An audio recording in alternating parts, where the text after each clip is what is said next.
우리는 지금 코로나 사태가 아니면 예수님이 십자가를 지시고 우리를 위하여 그 대속의 은혜를 베푸신, 그리고 그 고난이 시작되는 그런 절기에 우리가 지금 와 있습니다. 비록 코로나로 인해 함께 다 같이 모여서 예배하지는 못하지만, 그럼에도 불구하고 우리는 그 십자가, 그리고 그 십자가에서 우리를 위하여 하신 거룩한 그리스도의 그 은혜를 생각하고 묵상해야 될 때인 줄로 믿습니다. 그래서 오늘 저는 여러분들과 함께 로마서 3장 21절부터 26절의 이 말씀으로 우리 주 예수 그리스도의 고난을 묵상하고 또 십자가를 묵상해보는 그런 시간이 되었으면 합니다. 사실 십자가는 사형 도구입니다. 우리 주 예수 그리스도께서 십자가에 달리시기 전까지만 해도 이 십자가라고 하는 이 모양은, 이 틀은 흉악한 죄를 지은 죄인을 처형하는 사형 도구였습니다. 그래서 그 십자가를 어디다 사람들이 장식용으로 걸어놓거나 또 이 십자가를 좋아하거나 아무도 그런 사람이 없었습니다. 오히려 십자가는 아주 몸서리 쳐지는 잔인하고 무섭고 두려운 그런 도구였었습니다. 사람들 생각에 꿈에라도 혹시 십자가가 나타날까 봐 무서워하는 그런 도구였죠, 십자가. 그래서 이 십자가를 사람들이 딱 떠올리면, 누군가가 십자가라고 하는 말을 하면 즉각적으로 사람들에게 떠오르는 이미지가 있었어요. 여러분, 이미지, 우리가 우리의 삶 속에 많은 이미지들 속에 살거든요, 우리가 사실은. 여러분들이 대화 중에 여러분들의 아버지 얘기를 했다. 그럼 그 아버지에 대한 이미지가 있어요. 저희 아버지는 시골에서 농사 짓는 농부였었는데 제가 어린 시절을 거치면서 한 번도 저에게 상스러운 말을 하신 적이 없어요. 지게 뒤에 저를 싣고 이렇게 흔들흔들 시골 밭길을 지나오면서 딸기를 따주시던 아버지, 그럼 제 속에 남아있는 아버지에 대한 이미지는 따뜻하고 점잖으시고 사랑이 많으신 분, 그렇게 이미지가 제 속에 새겨져 있죠. 예수님이 십자가에 달리시기 전에 십자가라고 하는 이미지는 어땠냐 하면 흉악한 도구, 죄인, 고함소리, 죽어가면서 지르는 그 고통의 절규, 이런 이미지가 아주 굉장히 강했습니다. 그래서 사람들이 십자가 그러면 고개를 절레절레 흔드는 그런 이미지가 십자가에 담겨 있었습니다.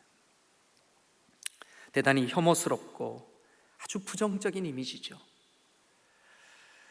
그런데 그랬던 십자가가 오늘날 사람들이 그 흉악한 십자가를 차에다가 이렇게 걸고 다니기도 하고, 또 우리 여자분들은 그 사형 집행 틀을 목에다가 다 걸고 다니기도 하고, 어떤 분들은 귀에다가 이렇게 십자가를 걸고 다니기도 하고, 완전히 바뀌어버렸죠. 이미지가 완전히 바뀌어버렸습니다.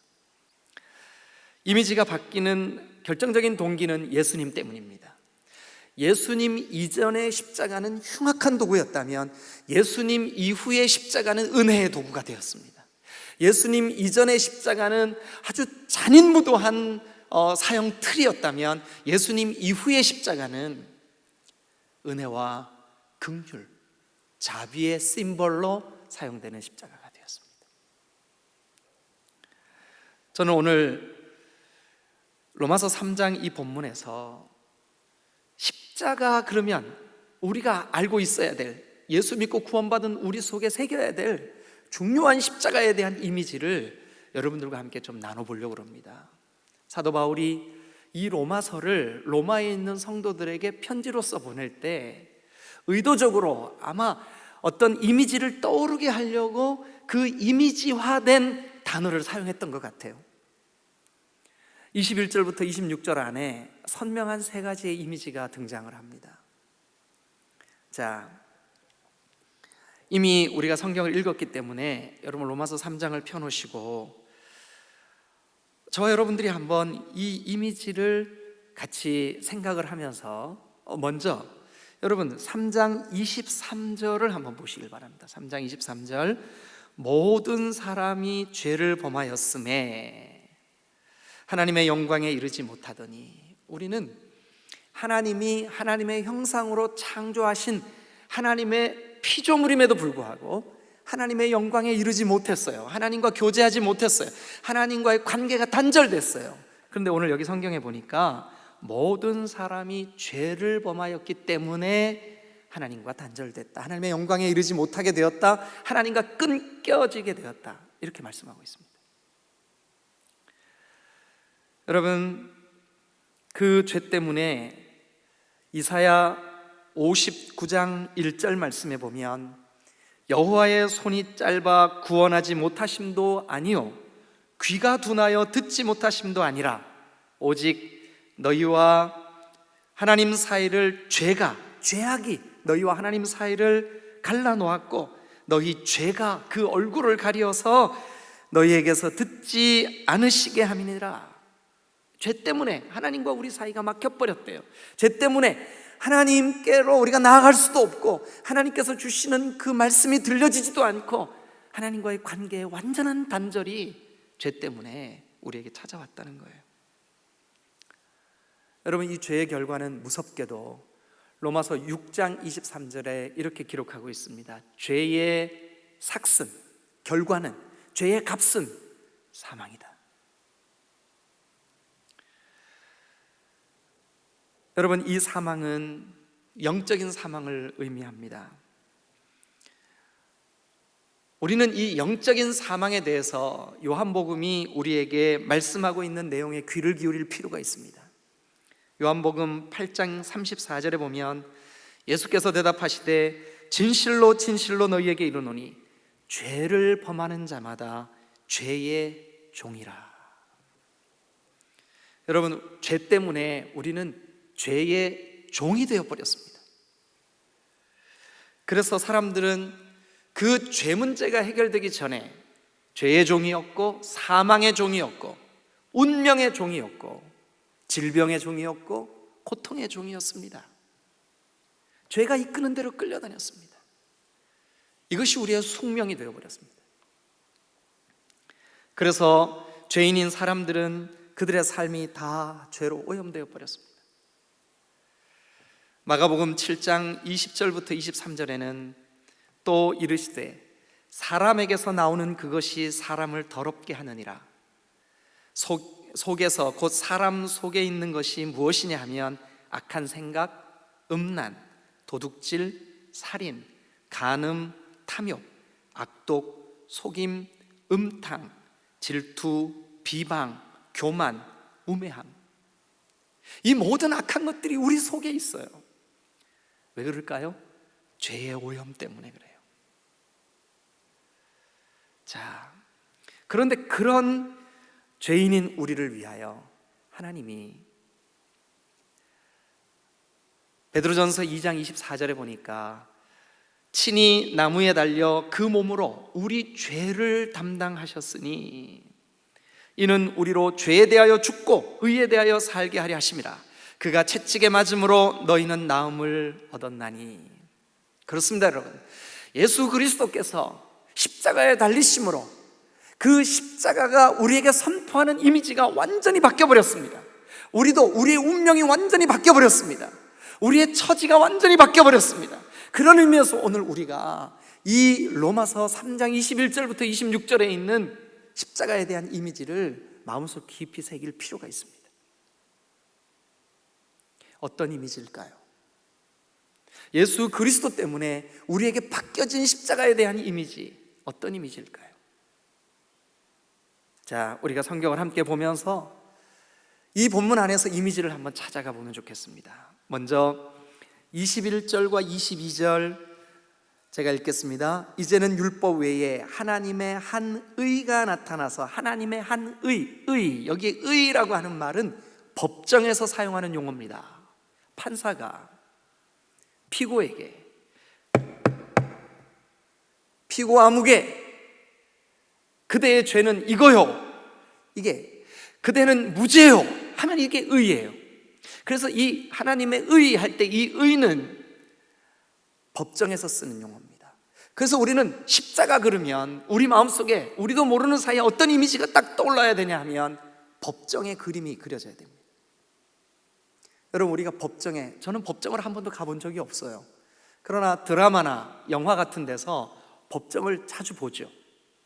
그 법정에는 판사가 법복을 입고 딱 앉아 있습니다.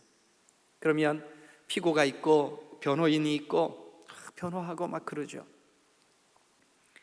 그런데 오늘 이 성경 말씀에 보니까 22절, 여러분 같이 한번 읽어주실래요? 다 같이 읽겠습니다. 시작.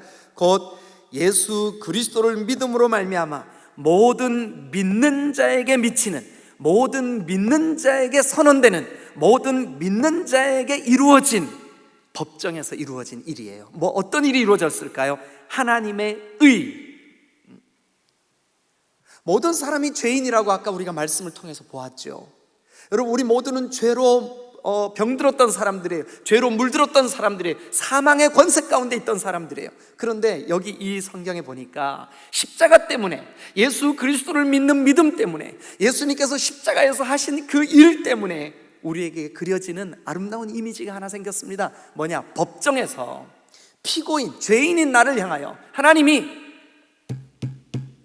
임성도 너 무죄, 법정의 그림이 우리 가운데 그려졌어요. 이 이미지는 참으로 감격스럽고 우리에게 은혜로운 이미지예요. 어느 마을에 두 형제가 아주 사이좋게 살고 있었습니다. 그런데 안타깝게도 이 둘째가 그 동네에서 소문난 망나니였어요. 그렇게 망나니 짓을 하고 못된 짓을 하고, 그럼에도 불구하고 형제가 의가 좋았어요. 이 형은 아주 착하고 동네 사람들이 다 칭찬하고, 오직 동생이 딱 한 사람의 말만 들어요. 누구에게만 통제가 되냐면 형에게만. 어느 날 동생이 술을 먹고 동네에서 행패를 부리고 망나니 짓을 했습니다. 그러다가 그만 싸움이 벌어졌는데, 밀치고 멱살을 잡고 흔들고 하다가 그만 동생이 사람을 잘못해가지고 확 넘어뜨렸는데, 그 사람이 머리가 땅바닥에 있는 돌에 팍 부딪혔어요.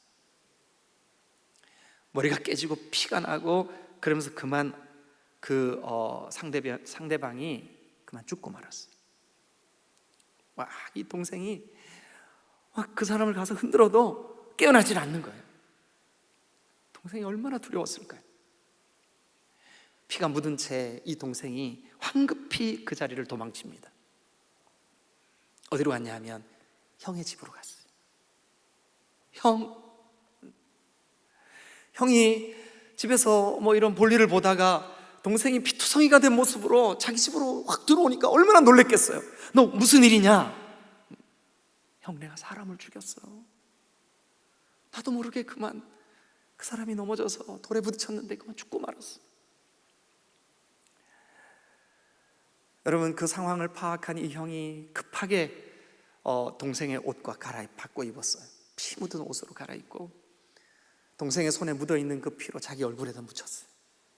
그리고 동생에게 뒷문으로 빨리 도망가라고. 그 두 형제가 살고 있던 그 나라, 그 시대에는 법이 굉장히 엄한 때였어요. 그래서 그만 살인을 저지른 이 형은 그 자리에서 오늘날로 말하면 경찰들이 들이닥쳐가지고 이 사람을 잡아갔어요. 그리고 순순히 이 형은 자기의 그 죄를 다 동생에게 들은 대로 다 고백을 했어요. 그래서 결국 사형 선고를 받았어요.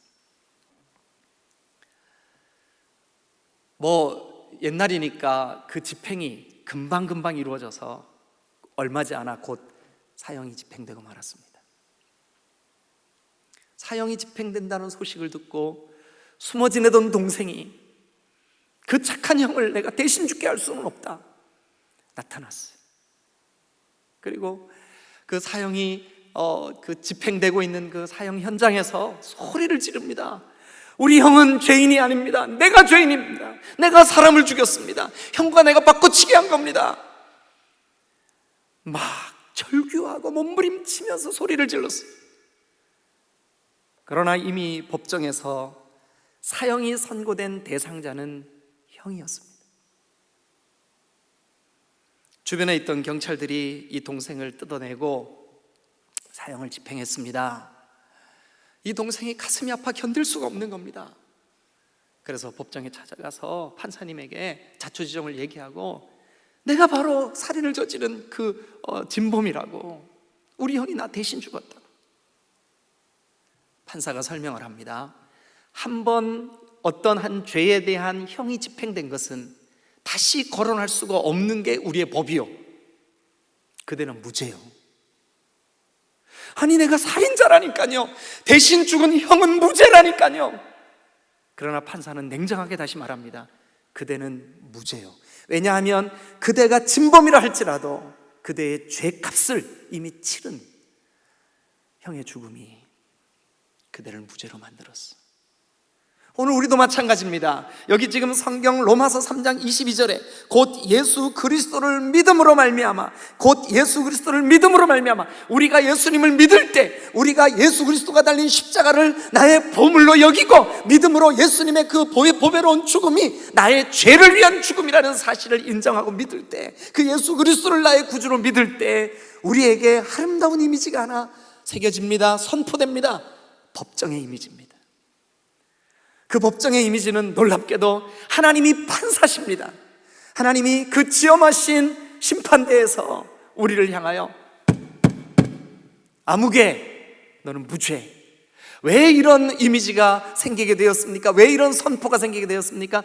내 죄를 대신하여 우리 구주 예수 그리스도께서 이미 나의 영원한 죽음의 결과인 죄값, 그 죄값, 그 죽음의 원인이 되는 죄값을 지불하셨기 때문에 법정에서 판사는 이렇게 선언하는 겁니다. 무죄. 여러분, 그래서 우리는 이 로마서 3장에서 정말 우리 가슴 속에 너무나 은혜롭게 새겨지는 한 가지 이미지가 선명하게 남아 있어야만 합니다. 법정.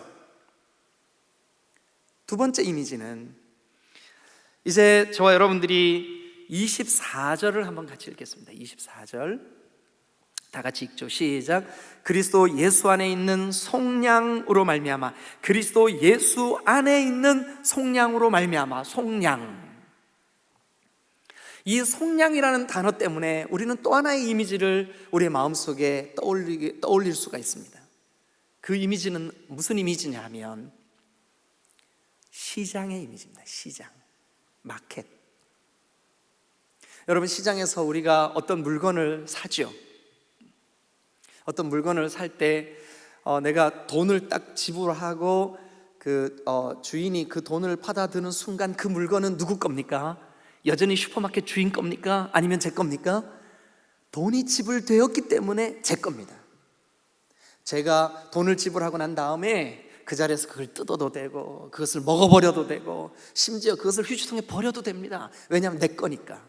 그런데 여기 기록되어 있는 그리스도 예수 안에 있는 속량이라고 하는 이 속량이라고 하는 단어는 시장에서 값을 주고 샀다라는 뜻입니다.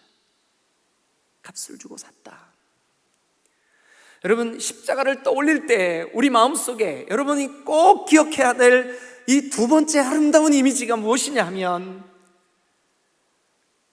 그 보배로우신 십자가 때문에, 그 십자가에 흘리신 그리스도 예수의 피 때문에 우리를 저 피의 값을, 피값을 주고 그 죄의 권세로부터 우리를 사주신 거예요. 그러니까 이제부터는 우리가 누구 겁니까? 죄의 소유입니까? 아니면 하나님의 것입니까? 하나님의 것입니다. 왜냐하면 하나님이 사셨으니까. 더 이상 우리가 죄의 노예가 될 필요도 없고 거기 끌려다니는 이유가 없어요. 죄가 우리에게 주인 노릇할 수가 없어요. 우리의 주인이 바뀌었어요. 왜요? 여기 있는 대속 때문에. 그리스도 예수 안에 있는 속량, 대속, 속량으로 말미암아 하나님의 은혜로 값없이 값없이. 그런데 사실은 값없이가 아니라 너무 비싼 값이 지불되었어요. 예수 그리스도의 생명값이 지불되었어요. 그 목숨값이 지불되었어요. 그리고 우리는 하나님의 소유가 된 줄로 믿습니다. 그래서 우리는 두 번째 이미지, 시장, 마켓의 이미지를 떠올리게 됩니다. 어느 집에, 아주 부잣집인데 그 집에 외아들이 하나 있었어요. 도련님, 얼마나 귀하게 주인이 이 아들을, 하나밖에 없는 외아들이니까 아주 귀하게 키웠어요. 그 집에 이제 하인들도 많고 또 워낙 부잣집이라서 이 주인이 아끼는 물건도 많고 그래요. 그런데 그 주인 마님이 사는 안방에 심지어 청소하는 몸종들조차도 만질 수 없게 잘 보관되어 있는 백자가 하나 있었어요. 도자기, 백자, 도자기. 주인이 그것을 아침 저녁으로 선반 위에 올려놓은 것을 내려가지고 마른 걸레로 닦고 후 풀고 다시 올려놓고 흐뭇해하고. 어느 날 이 주인이 잠시 자리를 비웠는데 이 하나밖에 없는 외아들이 우리 아버지는 저 백자를 왜 이렇게 좋아하실까 너무너무 궁금했어요. 근데 아직 나이가 어린지라 까치발을 띄고 그 선반 위를 쳐다봐도 이 백자가 잘 안 보이는 거예요. 근데 마침 대청마루를 청소하려고 그 집 하인인 말자가 걸레를 들고 마루를 닦고 있는 거예요. 도련님이 부릅니다. 얘 말자야, 얘 도련님, 너 일로 들어와서 내 받침이 좀 되다고. 왜요 도련님? 우리 아버지가 아끼는 저 도자기가 궁금해가지고 견딜 수가 없잖아. 저걸 좀 보고 싶어서. 도련님, 안 됩니다. 저것은 우리 주인 마님이 세상에서 가장 아끼는 물건입니다. 안 됩니다. 뭐야, 내가 명령하는데도 안 돼? 그제서야 말자가 쭈뼛쭈뼛 어떻게 해야 될지 모르게 그렇게 표정을 짓더니 들어와서 그 선반 아래 엎드렸습니다. 나이 어린 도령님이 말자의 등에 올라갑니다. 등에 올라가가지고, 여러분 이 등 위에 올라가 보셨어요? 얼마나 미끄러워요. 그런데 그 등 위에서 이제 손을 뻗으니까 도자기가 잡히는 거예요. 그래서 그 도자기를 내리려고 딱 끌어당기는 순간 말자의 등에서 그만 미끄러지고 말았어요. 그래서 그만 땅바닥에 그 도자기가 팍 깨져버렸어요. 이 도련님과 말자가 얼마나 놀랐는지 몰라요. 그래도 나이가 좀 든 말자가, 도련님 빨리 이거 치우십시다 하고는 얼른 빗자루를 갖다가 그걸 쓸고 아무 흔적도 없이, 아니 그런다고 주인이 모르겠어요, 그죠? 하루가 지나도 이 주인님이 아무 말씀을 안 하시는 거예요. 이틀이 지나도 아무 말씀을 안 하시는 거예요. 그런데 말자와 도련님 사이에는 비밀이 하나 있어요. 뭐죠? 도자기 사건. 어느 날 이 도련님이 서당에 가서 이제 공부를 하고 막 이제 그 책보따리를 옆에 끼고 들어오는데 말자가 대문 뒤에 이렇게 기대고 서 있다가 도련님 부르는 거예요. 말자야 왜? 그랬더니 도련님 제가 지금 바빠서 그러는데 저기 주막에 가가지고 두부 한 번만 사오세요. 뭐? 내가 그래도 이 집에 주인인 내 아들인데 뭐라고? 싫으시면 관두고요. 주인님, 도련님이 하니까 이제 아니 알았어 내가 가서 사올게. 여러분 그날 이후로 말자가 마치 자기 종 부리듯이 도련님을 부리기 시작하는 거예요. 힘든 일만 있으면 도련님 창고 정리 좀. 그럼 도련님은 자기가 이 일을 안 해도 된다는 걸 알면서도 울며 겨자 먹기로, 왜냐하면 자기가 지은 죄가 있으니까 그렇게 끌려다녔어요. 그러던 어느 날 마음이 괴로워서 견딜 수가 없는 거예요. 그래가지고 이 도련님이 아버지한테 찾아갔어요. 무릎을 꿇고, 아버지, 제가 아버지 도자기 깨뜨렸습니다. 잘못했습니다.